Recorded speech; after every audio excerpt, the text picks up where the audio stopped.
You're listening to the Smart Nonprofit Masterclass with me, Jose Gomez, founder and CEO of nonprofitwebsites.com and Net Ministry. If you're a leader in a nonprofit organization who wants to reach more donors, volunteers, members, supporters, and the community that you're serving using the power of the internet, then I'm already waiting for you in today's episode. So let's get started.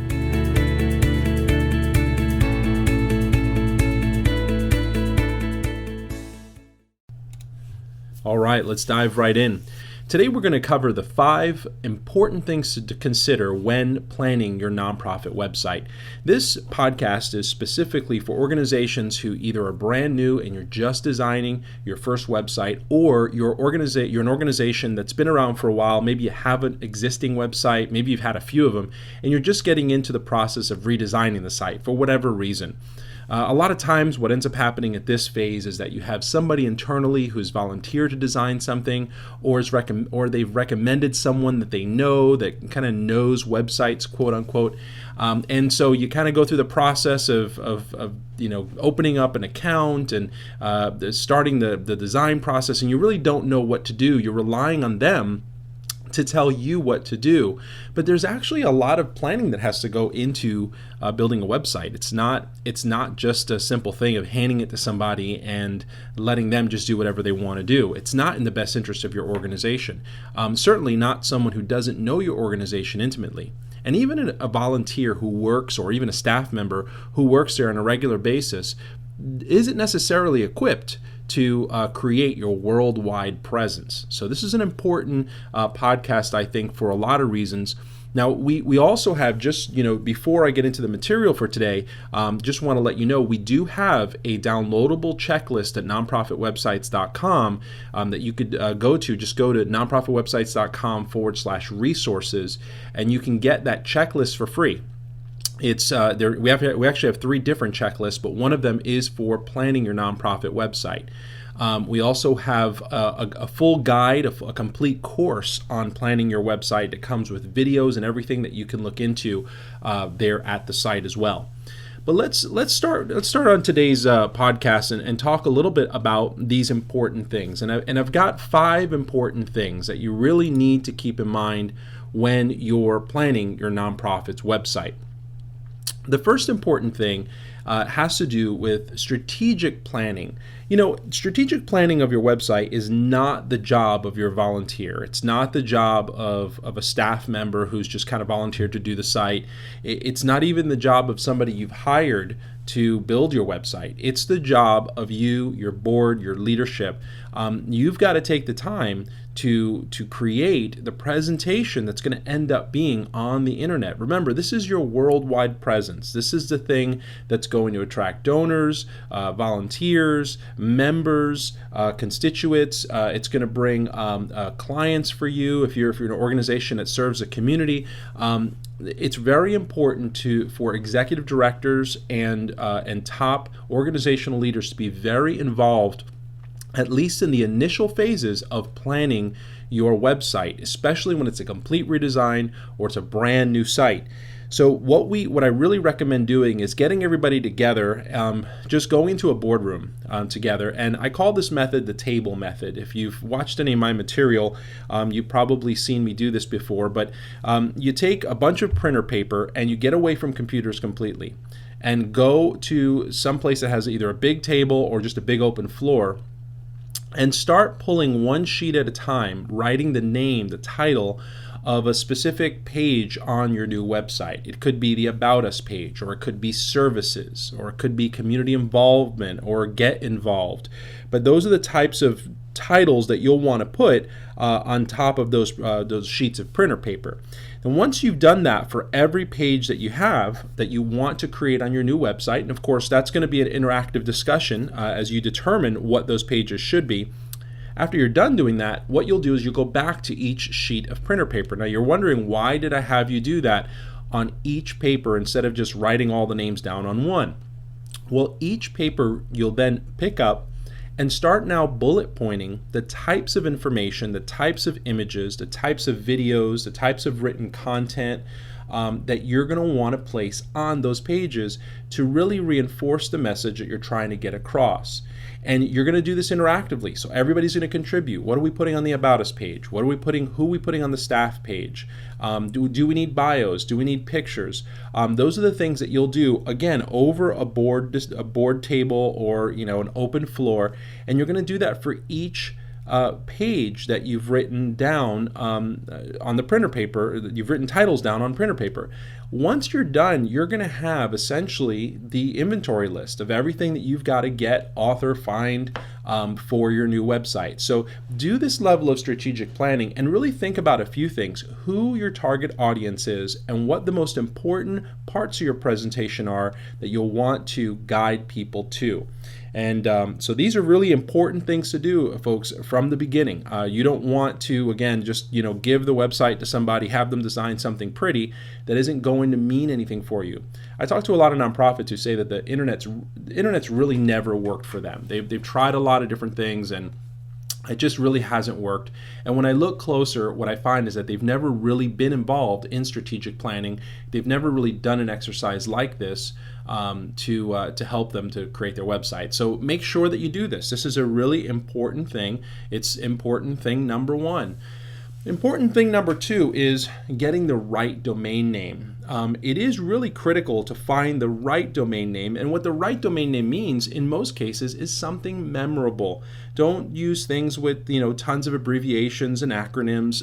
Those types of things don't work to be very memorable. Obviously, if you're just clicking from an ad or you're just clicking online from a search listing, it doesn't matter what your address is, but when you're trying to market your domain name, trying to put it on your printed materials, trying to get people to remember to type it in, it's going to be very difficult if you don't make it something memorable. So again, if let's say you have a homeless feeding organization, or you provide some type of service to the homeless community, then having something, for example, let's say you're in Tampa, having the domain tampahomeless.org goes a long way. Because you've now named your initiative, you've named your location, your service area, and it's a very powerful domain name. If you can use the name of your organization, it's always great, but a lot of times the name of our organizations are a bit long. If they're one-word names, a lot of times those domain names have already been taken. So think about thematic domain names. If you can use the name of your organization, great. First Baptist Church Tampa, that works too, so firstbaptisttampa.org, that works too. Another question I'm asked in terms of domains is, whether you should get a .com or a .org, and I usually recommend that you get both. People will remember the .coms better, although .org is technically the right one for nonprofits. Definitely get both. If you could just get one, get the one, but if you can, get both. For sure, and try to stay away from numbers, dashes, any kind of special characters like that. That'll people won't remember that stuff. They just, if you say, I don't know, homeless 2, they're not gonna think of typing in that number. And if they see it, they really won't remember it later. So again, you want to keep your domain name memorable. You want to keep it somewhat short, but it doesn't have to be super short. If it's memorable but a little long, it's okay. So if your organization is called Homeless Coalition, it's okay to be homelesscoalition.org. It's a little long, but it works because it's memorable and people remember that, especially if it's your name. So think about that, and of course try to incorporate something that speaks to your service area. So if you're a regional nonprofit, incorporating your city or your region. For example, like Somebody Cares Tampa Bay is an organization that I've worked with, and they name their service area in their domain names. So somebodycarestampabay.org or sctb.org is what they've been using for many years. But a lot of times, again, the initials are very difficult to remember. The next thing that I want you to keep in mind is to make sure that your website structure encourages your visitors, not discourage them. A lot of times what we don't realize is that we create either a structure, a menu, a way of getting to places from your homepage that is cumbersome, or it focuses too much on what we want to represent or present than what our potential audience wants to see. they're interested in what they're getting out of it. They're interested in finding out the information that they want to know, finding the information about your events, reading an article that may have been published about you. They may want to find out more about you.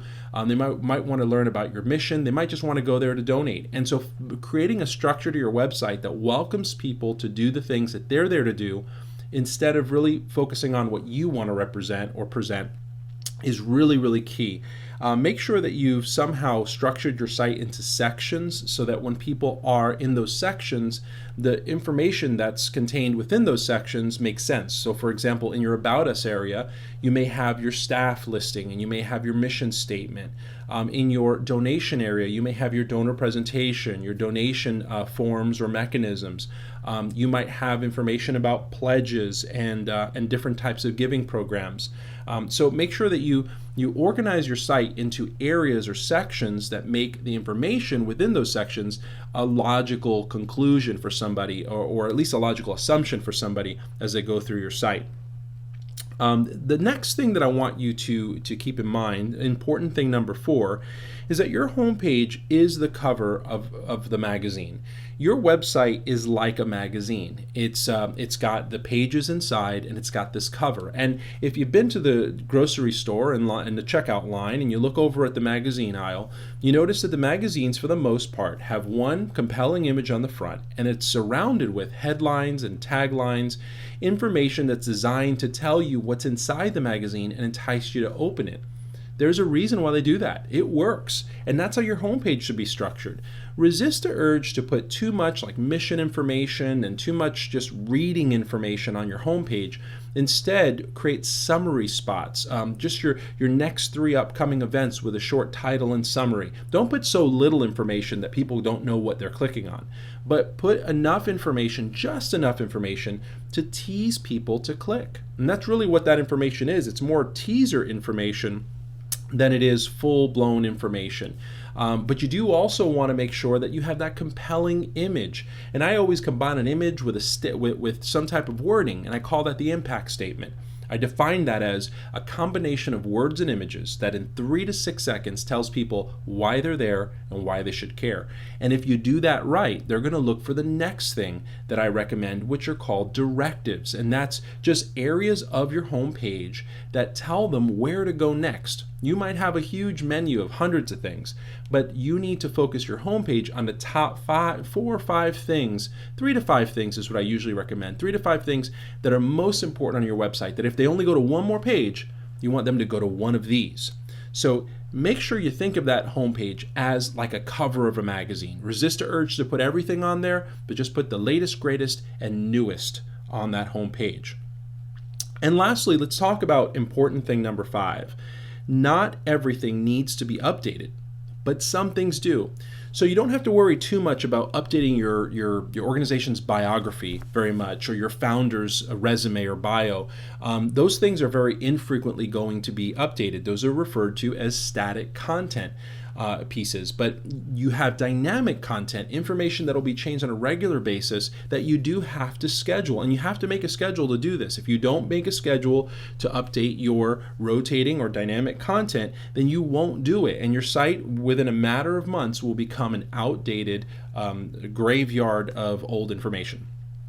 So make sure that what you're doing is you're keeping up to date, identify the spots on your website that need to be updated, and put it on the calendar, and determine how often you're going to create content and you're going to update those specific sections. You know, planning a website is just extremely imperative. It's the most critical step for nonprofit leadership to be involved in. It allows the vendor to understand your well thought out framework and ensure that everything you need to say and do is said and done on your website. It's so important that you take the time to plan your website properly. And again, I want to repeat to everybody, if you need help with this, just go to nonprofitwebsites.com/resources. There's a free checklist that you can download. We've also got a few other checklists, one for content management and the other one's for marketing your website, which maybe that's something you'd be interested in. All three of those checklists are completely free. Go there, check it out. We've also got some full courses if you're interested in those. But today's podcast is really all about that. It's about planning that site and those 5 important things to keep in mind. Do you have questions? Do you want to know something? Well, listen, I want to invite you, if you're a nonprofit leader and you'd like to work together with other nonprofit leaders to share, best practices. Maybe you want to share some ideas about what you're doing. Maybe you're in that phase where you need advice. You need advice from somebody who knows what they're doing. Somebody who who has been a nonprofit leader for many years. I want you to go to Facebook right now, facebook.com, and I want you to join my private nonprofit leader insiders group. Just search for Nonprofit Leader Insiders on Facebook. It's a private group, and request access to it. I want to invite you to it. I welcome you to it. We only allow serious leaders of nonprofits. I mean, you've got to be involved in leadership on an executive director level or some type of management level. And our discussions in there are about mission, vision, and strategy. And it's completely free. I monitor it on a regular basis and answer questions and share information that I find out there, because I'm also a nonprofit leader myself. So that's it for today's episode. I hope you really enjoyed it. If you have any questions, join us in our Nonprofit Leader Insiders group on Facebook and post your question. I'd love to answer it. Until then, I'd love to hear from you, and I hope you're having a wonderful day. I'll see you next time.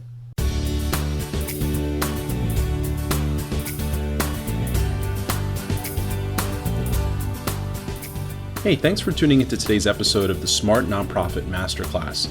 It's been a great episode, and I hope that it challenged you in some way and provided you with some tools to build, advance, and market your nonprofit.